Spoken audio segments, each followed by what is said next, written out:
bir o'tilgan mavzularni mustahkamlash maqsadida yashiringan so'z degan ajoyib bir metoddan foydalanamiz. E'tibor bergan bo'lsangiz, har bitta qatorimiz uchun maxsus harflar berilgan. Mana shu harflar ichida esa so'zlar yashiringan.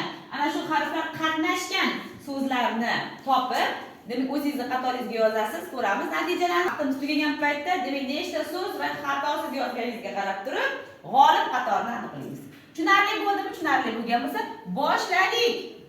Demak, tayyor bo'lsak, har bitta qatordan bitta o'quvchi chiqib yozishni boshlaymiz. Ketdik, boshladik.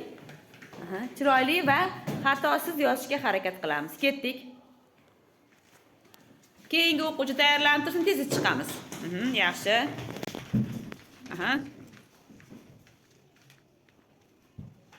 Keyingi o'quvchi qani?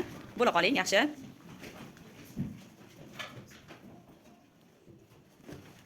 Keyingi o'quvchilar.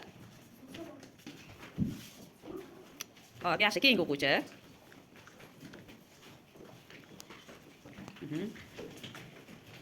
Davom etamiz, qani bo'la qoling. Diqqatimizni do'stga qaratamiz va natijalarga qaraymiz. Birinchi qatorimiz yashiringan so'zlarni, demak 14 tasini to'g'ri yozishdi. Ikkinchi qatorimiz ham 14 ta so'zni yozishgan. Uchinchi qatorimiz esa to'g'ri yozishgan, faqat 9 ta so'zni yozishdi. Demak, o'zidan ma'lumki, birinchi va ikkinchi qatorlarimiz 14 ta so'zni yozishib, g'oliblikni qo'lga kiritishdi. Qanday gap?